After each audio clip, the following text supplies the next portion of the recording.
Hello everybody and welcome to another video from EQ Shadows. Today we're going to be doing some progression and it's the Bastion of Thunder Key. We're in Plain of Storms. So we're going to be starting out in the forest area, which is to the east. We're then going to be moving to the desert, and then we're going to be moving to the ocean area, which is in the south. You need a head of one of the giants to start the quest. However, all the loot from this quest is pre-lootable.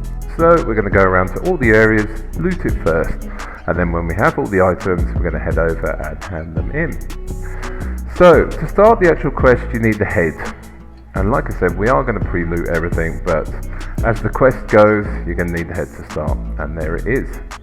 From this area, we're going to also need to obtain a sash from these giants and an esoteric medallion. Now each area drops a medallion, however you only need 2 of them. So I'm going to try and get it from here before we move on. There is then plenty of opportunity for everyone else in the group to get the medallions. The names in the camp do drop between 6 and 8 medallions, so don't worry, you're going to get one. So once we have the medallion from this area, we're going to move on to the desert area. Now this is actually a really easy camp. You just need to try and stay away because the aggro range on all the mobs is very small. We had a little play around with a few camps. We started off down by this wall and then we actually moved behind. From this area we're going to be looking for a bone, and again there are the esoteric medallions from here. So once you've cleared the camp, generally you are going to get enough drops. It's just trying to make sure that you're in the right position and you're not aggroing everything on the way in. It's very good to have an enchanter with this stuff because most of these mobs are rootable and mezzable. So if you have an enchanter around you, you're in a good position. So we did start out by this wall. We did kind of realise that it was going to be a very long pull. So we thought it'd be better to try and move behind the tents. But I thought I'd put this clip up here just because it gives you a very nice view of actually where the mobs are going to be. So, after we move behind the tents, we are killing. And you can see, it did take us quite a few mobs to get this to actually drop. It's not usually the case, but sometimes it happens. And you can see we've got the bone there. So, we got the esoteric medal from the last camp, so I don't need to worry about it too much. So I now have the bone, I have the sash, I have the medal, and I have the head. So we're going to head on down to the ocean part of the zone. This zone's really cool actually. I find this a really nice part. It has 2 sections to it as well. There's a name that spawns. When you kill that name, it spawns a very hard name. It's probably a 2 or 3 group name. So we're not going to bother with that today. However, on the way down here, I did do an OOC and asked if there was anything rotting. Luckily, I got a little bit of luck and came down here and there was one on the corpse. So this was actually a very easy part for me to do. Generally at the minute there's lots of people in here doing this, so if you do ask around, everyone is very nice, and if they do have stuff rotting then they're going to give that to you. So once I've looted the item, that now means that I have the beard, I have the bone, I have the sash, I have the head, and I have the medallion. So there's just one more thing left to do, is the medallion.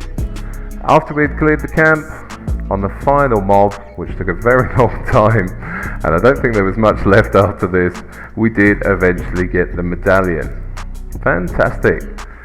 It was a lot of fun in here actually. I thought it was going to be a lot more difficult, but in the end it only really took us about an hour and a half to get the whole group done, which is actually very good, and very nice of them to up that drop rate for us, which was fantastic news. So now we have all our pieces. You can see them in my bag here. We're going to head over and do the hand-in.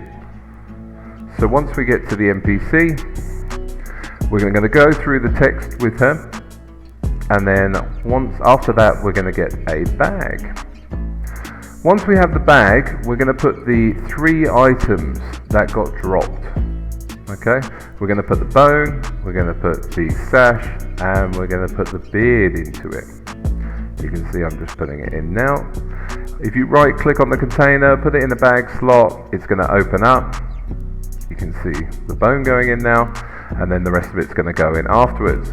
Once we have that, we need to hit combine, and then we're going to give it back to him, and after that he's going to go through a little bit more text with us. Okay, once we've been through the text and we press the final continue, he's going to give us another bag.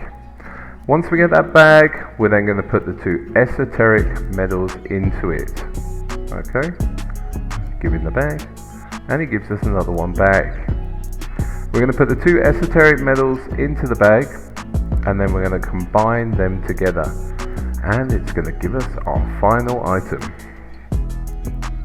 The last step that we have to do after this is give this item back to the NPC, Asker.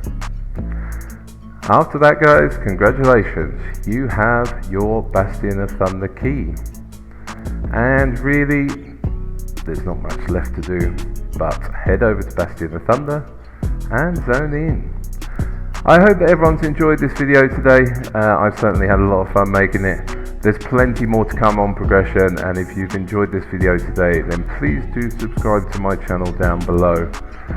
I am going to be uploading a lot more progression. There's also going to be trade skills to come pretty soon, so please do stick around, and also feel free to check out my Twitch channel. It's always a nice moment when you finish a key in Everquest. Finally, after all that time, after all that farming, it begins to pay off. So as you can see here, I'm just running over, and you should be able to click and load into the zone.